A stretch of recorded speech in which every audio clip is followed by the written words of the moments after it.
Bueno, muy buen día para todos aquellos que nos puedan escuchar. Un saludo, un abrazo para ustedes, nuestros grandes amigos que seguramente van a observar, van a escuchar este video que igual está siendo ya preparado para ustedes de antemano, seguro. Pues un tema siempre hay frente a estas pantallas. Creo que ustedes pues nos escucharán y verán, y tan solamente observar el título del tema creo que ya empieza a decir mucho. Así es de que nuestro deseo es siempre bendecirles. Conmigo acá el licenciado Raúl Pérez conmigo esta tarde, este día tan lindo. Uh, pues si al rato pues se integran algunos amigos más acá para estar con nosotros y compartir, será una gran bendición desde ya. Así es de que a todos pues un saludo muy caluroso para ustedes, allá por la ciudad capital, Huehuetenango, Quetzaltenango, por todas esas tierras, ¿va? Donde están todos nuestros amigos, todo Guatemala, y gente que se nos olvida a veces, Huehuetenango, Quiché, cada una de estas familias desde ya pues los bendecimos en el nombre de Jesús. Este día hermoso entonces vamos a compartir algo que siempre tiene que ver con hablando de oración. Nuestro tema de hoy pues va a ser de esta forma. El título es La virtud y la oración. Ya ustedes nos irán entendiendo sobre lo que queremos hablar. Nos han estado escuchando, yo creo también, ¿verdad? Y los temas anteriores que tal vez se recuerdan algunos, hemos hablado de los gemidos indecibles, si se recuerdan, algunas partes ahí de esto que es muy importante este tema. Hablamos ya unas dos partes, pronto tendré una tercera parte por ahí, pero por el momento pues vamos a tomar este tema hoy. Qué interesante, licenciado, pues poder compartir a nuestra gente hoy. Y Amén. bueno, yo quisiera comenzar de esta manera. Yo creo que a hablar de virtud para poderle dar ahí el tiempo aquí a mi gran amigo, mi hermano Raúl. Pues quiero decirles, ¿verdad? Que hablar de este tema, hablar de virtud, tan solamente el concepto virtud, sabemos y hemos entendido que virtud pues tiene mucho que ver con todo aquello que Por de nada alguna estéis manera afanosos. que nosotros como seres humanos todos tenemos nuestras propias virtudes. Qué bueno es que las hayamos conocido, entendido, para poder entonces desarrollar esas virtudes, echarlas a andar, ¿verdad? Y ponerlas como a disposición, porque cuando hay virtudes en nosotros hay que ponerlas en toda disposición, ¿verdad? Para nuestra gente. Cuando decimos nuestra gente, es con toda nuestra gente, no solo familia, es la gente, la iglesia, los amigos. Qué bueno es que si hay alguien con mucha necesidad, en cuanto a oración en este caso, ¿verdad? Estamos hablando de oración cuando podemos hablar de amor, ¿verdad? Por ejemplo, la virtud en cuanto al amor también es otro punto, pero hoy estamos aquí, queremos hablar solamente pues en cuanto a esto de la oración. Qué bueno es que si yo sé, si yo ya creí que en mí está esa virtud, porque la virtud tiene mucho que ver con eso de la capacidad misma que hay en mi persona, en la persona de X, ¿verdad? Entonces, yo quiero decirles de qué interesante es entonces poder hablar esta tarde, poder dejarles esto para que usted examine, ¿verdad? Su andar, su caminar, su ser, su pensar, todo como para que usted realmente vea si en usted hay una virtud en cuanto a esto de orar, ¿verdad? Porque va a ser muy importante. ¿Tiene usted esa capacidad? Bueno, ya la iremos viendo por ahí entonces. Vamos a tomar algunos pasajes y voy a dejar siempre ahí al licenciado Raúl para el hermano acá para que él pueda tomar ese pasaje, si tiene otro pasaje para ir viendo. Voy a solamente agregar unas palabras más. Yo no sé si a alguien le ha pasado esto para que vayamos viendo algunos términos. Eh, no sé si a alguien de alguna manera ha dicho, cuando se trata de orar, ¿verdad? Yo oro cuando me dan ganas. ¿Cómo se oye eso, verdad? Yo oro cuando me dan ganas. Esto tiene que ver con la virtud. O sea, ¿será que si esa persona que dice eso tiene esa capacidad? Bueno, es algo como para ponernos a pensar, ¿no? Pero de eso hay. Es como que yo dijera, ¿verdad? Amo a tal persona cuando me dan ganas también. Entonces, ¿cómo es que sería esto para poderlo entender? Entonces, igual podríamos comparar algunas cosas como que yo te dijera a ti cuando tú me dices, bueno, yo oro cuando me dan ganas. Bueno, y ahora yo te pregunto, ¿tú respiras cuando te dan ganas? Entonces, qué interesante esto, ¿verdad? ¿Tú respiras cuando te dan ganas? Bueno, yo creo que esto de la oración es algo tan especial. Eh, vamos a compartir esta tarde entonces estas partes tan lindas y voy a dejar aquí ahorita al licenciado Raúl para que él pueda entonces entrar con este pasaje, o bien sea de Pablo, porque Pablo yo creo que no oraba cuando le daban ganas. Yo pienso que no. O sea, un hombre de capacidades de mucho intelecto para comenzar. Un hombre de capacidades de mucho intelecto, un hombre que, según yo tengo conocimiento, desde los 14, 16, 17 años, este varón dice que fue puesto al estudio y al estudio de las sagradas escrituras, de la ley en aquel entonces. Imagínense ustedes, desde esa edad él empezó a ser preparado y qué bueno que como uno de sus catedráticos muy buenos, porque realmente muy buenos en el plan de Dios fue Gamaliel. Entonces, interesante todo esto, ¿verdad? Entonces, cuando se tiene capacidad, yo no sé si podría entrar en algún momento, le voy a mostrar acá, podría, así como les hago esta señal acá, ¿será que podría entrar en algún momento dado que alguien que tiene una capacidad de tal índole pueda decir, la verdad es que no me dan ganas? ¿Será que puede suceder eso, verdad? Ese poquitito ahí en medio de todo su caminar y andar y hacer, podríamos comparar tantas cosas, pero dejo el tiempo ahí, licenciado Raúl, para que hablemos y vayamos hacia adelante interactuando. Ok, gracias, mi hermano pastor. Yo quisiera enlazar lo que nuestro pastor Luis estaba diciendo para allá en el sentido de las virtudes. Estamos hablando de la virtud y la oración o la oración como una virtud. Es interesante cuando uno estudia gramática, cuando uno estudia idioma español y estudia los famosos antónimos, bueno, sinónimos, homónimos, antónimos, etcétera. En los antónimos sucede algo. Antónimos son las palabras que se contradicen o las palabras que dicen lo contrario. Y hay algo interesante en el caso de la virtud. Para empezar, la virtud en el diccionario se nos presenta como la capacidad que tiene una persona o una cosa de producir determinado efecto positivo, de producir determinado efecto positivo. ¿Cuál es el antónimo de virtud? Es vicio, vicio. Y el vicio, por su lado, es una práctica o conducta o un hábito, digámoslo así, que, que tiene resultados negativos. Entonces, la mayoría de nosotros nos movemos dentro de eso, dentro de vicios y dentro de virtudes. Desde luego, seamos realistas, por la misma naturaleza humana es más fácil cultivar vicios que virtudes. Es más, los vicios llega a un momento en que ya se van como que si desenfrenando, se van como que van en una bajada y sin frenos. En cambio, la virtud pareciera que va cuesta arriba, hay que trabajar mucho, hay que esforzarse mucho para desarrollar las virtudes.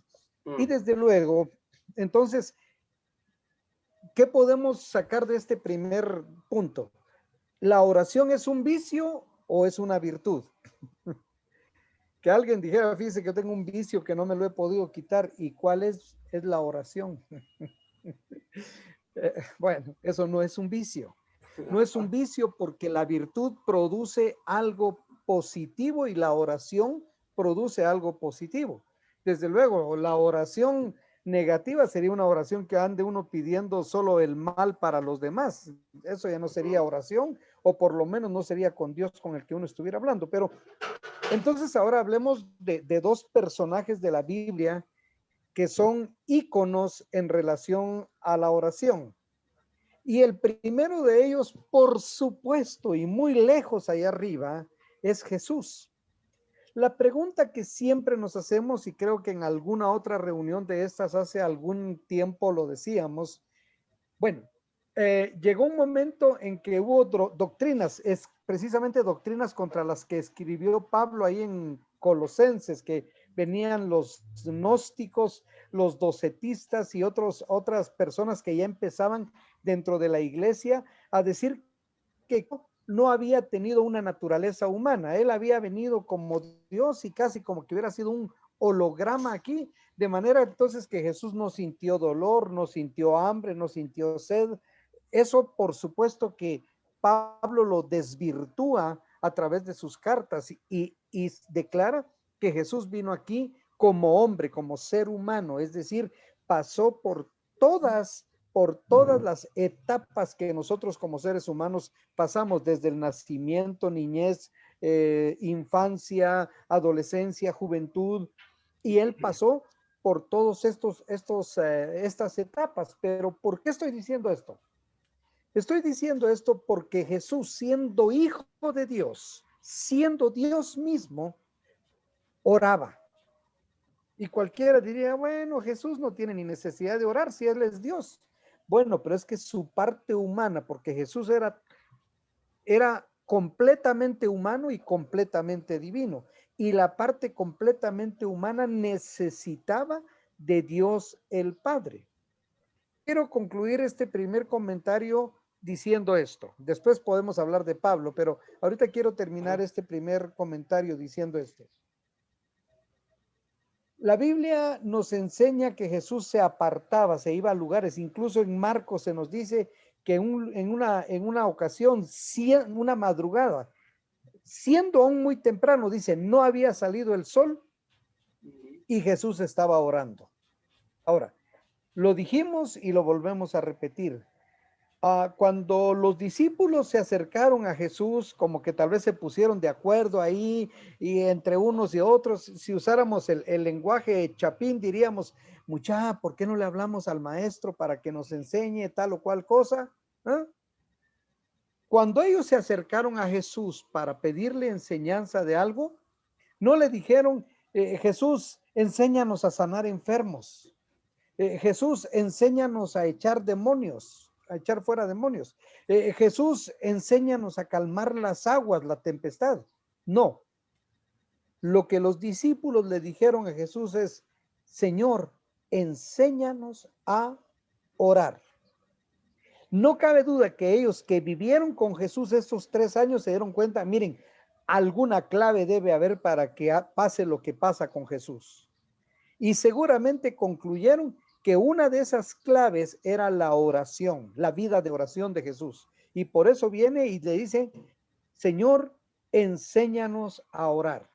Ahora, nosotros debiéramos de tener ese mismo anhelo de los discípulos, de los apóstoles y de sus seguidores, de poder aprender a orar como debe ser. Ahí la dejo en esta primera parte. Magnífico, ¿no? Excelente. Yo creo que el punto que tocó ahí en cuanto a enseñar, el hablar de el maestro, yo creo que sí es interesante este aspecto, porque cuando se habla de que la virtud es la capacidad que tiene alguien entonces, ¿verdad? Yo creo que sí, definitivamente algo tenemos que aprender en el camino. Si esto nos interesa, si nos interesa orar, yo creo que eso pasó con los discípulos, ¿verdad? Les interesó orar, pero a ellos les interesó orar, pienso yo también por ver, ¿verdad? Lo que ellos veían, estaban todos los días, creo yo, ellos veían los milagros, lo que él hacía. De alguna manera ellos vieron que como que eso era algo, como que era la clave de todo, ¿verdad? Claro. Como usted decía, definitivamente yo creo que por ahí va la cosa en cuanto a esto de la oración, ¿verdad? Y la virtud, creo yo, porque por eso también podemos entender a mucha gente en la iglesia, fuera de la iglesia, peor, ¿verdad? Pero la gente en la iglesia, yo creo que por lo mismo, creo que a veces a la gente le cuesta orar primer punto, creo yo, a observar acá para que le pongamos mucho ojo es el que yo creo que tal vez no han deseado educarse en la oración, o sea, buscar esa enseñanza, buscar ese maestro para que entonces seamos educados en ella. Yo creo que esa parte es interesante para nuestros hermanos que nos están viendo, que nos vayan a ver, que nos vayan a escuchar. Yo quiero decirles que es bueno ponerle mucho interés a esto. No te preocupes si tú ves que no, como que a veces pues esa expresión que decía hace un momento, quizá no te dan ganas, ¿verdad? Le dice, fíjese que a mí no me dan ganas, ¿va? Entonces, por ahí hay que ir chequeando un poquito esta situación, pues, pero igual no es para preocuparse, pero bueno, a la vez posiblemente también más creo yo que sí, ¿verdad? Debemos de preocuparnos si tú ves que la oración es básica, en otras palabras, el tener esa virtud en la oración o tener esa virtud en todo lo que respecta a la oración, yo creo que sí nos debía de interesar porque es la medicina misma. ¿Verdad? Veámoslo así, es la medicina del alma, si se quiere decir, ¿verdad? Porque acordémonos que el Espíritu Santo, Él está dispuesto y por eso Romano Pablo también pone ese gran ejemplo del cual también hablábamos hace unos días, ¿verdad? Entonces es importante que si nosotros ponemos de nuestra parte en el desear, entonces habrá alguien que nos va a apoyar con ello, nos va a ayudar y es el gran maestro, o sea, el Espíritu Santo, que él es maestro también, ¿verdad? En su rama, yo creo que es importante poder observar y ponerle mucho ojo a ello. Entonces, yo creo que hablar de este tema creo que es importante para poder hablar entonces todo lo que Pablo nos podría enseñar, tantos ejemplos, y como ya dije anteriormente, es que fue educado, pues, él aprendió ¿cómo se llama? A orar, él aprendió a entender esto de la oración. ¿Verdad? Él seguramente, por lo que se ha entendido, estudió profundamente todo el historial de todo el Pentateuco, ¿verdad? Lo de Moisés y aquellos hombres. Entonces, de alguna forma, él fue entendiendo y captando esta situación, ¿verdad? Entonces, ya cuando se encuentra con Jesús, ¿verdad? Cuando iba a Damasco, desde ese momento podemos ir viendo cómo él también viene y llega a entender de manera tan especial, porque fue tan radical su cambio, ¿va? Fue tan así también, ¿verdad? Que dejó tirado el armamento, lo que él usaba pues para su trabajo, ¿verdad? Y la herramienta que él usaba continuamente en el gobierno romano. Entonces, pero ¿cómo fue eso? ¿Verdad? Tan lindo que él agarró el caminar, el andar, la profesión, podría yo decir, yo tenía apuntadito, tengo algo apuntadito aquí, o sea que entonces necesitamos tener un oficio en la oración, ¿verdad? ¿Será que tenemos que tener ese oficio entonces para definitivamente? Es que yo siempre he dicho algo y lo voy a comparar cuando hablamos del oficio de un maestro, ¿verdad? Usted tal vez me entenderá, licenciado, un maestro. Yo creo que maestros muchos se estudian, o sea, se capacitan para ver diferencias también, ¿verdad? Porque ahí podríamos ver la diferencia que hay entre vicio y entre lo que estamos hablando de virtud, ¿verdad? Porque ¿cuántos entonces se preparan? Fijémonos, pues, ¿cuántos se preparan por esa diferencia que quiero hacer? ¿Cuántos se preparan, estudian para ser qué? Profesores. Ellos quieren ser esos maestros de enseñanza de primaria o bien sea preprimaria y así en toda la rama que hay, ¿va? De educación o niveles. Entonces, el asunto es que ¿cuántos entonces se preparan, se capacitan para ello? Pero ¿cuántos realmente llegan a observar, a entender de que sí tienen esa virtud? Porque es que el ser maestro también no es fácil.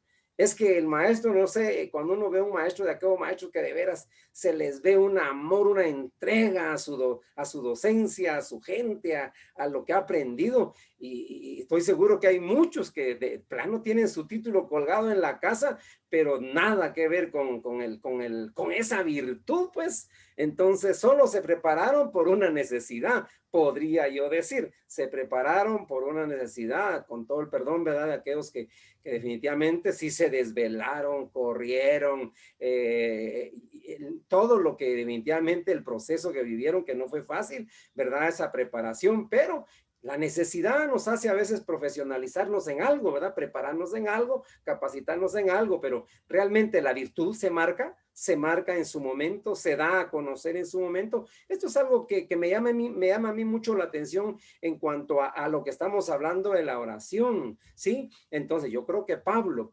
realmente un gran maestro en cuanto a todas las áreas, podría yo decir, mi respeto para ese varón, ¿verdad? Porque desde que él hizo su cambio, Jesucristo lo transformó, él empezó a demostrar, tenía su carácter, porque tenía su carácter quizá bastante fuerte, muchos a la hora de que estudiamos la palabra de Dios nos damos cuenta, ¿verdad? Que él da a conocer que tenía un carácter bastante fuerte, pero en medio de todo eso tenía un gran amor, esa virtud en amor también, ¿verdad? Quizá en paciencia y todo esto para poder aguantar ese tiempo en la cárcel. Y yo creo que la cárcel igual también fue su